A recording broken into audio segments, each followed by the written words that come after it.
A Tennessee woman has been charged with murder after fatally shooting a 4-year-old girl, putting a gun to her chest and pulling the trigger, in what she initially claimed was firearm safety training. Brina Runions, 25, was arrested on Sunday after 4-year-old Evangeline Gunter was shot dead.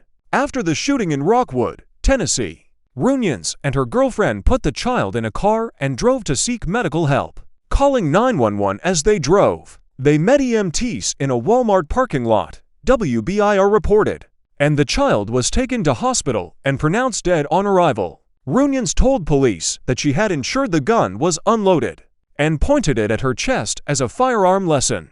But her girlfriend contradicted her, WBIR said. Runions' girlfriend said that Runions hit both children with a sandal and ordered the pair to stand in separate corners of the adult's bedroom.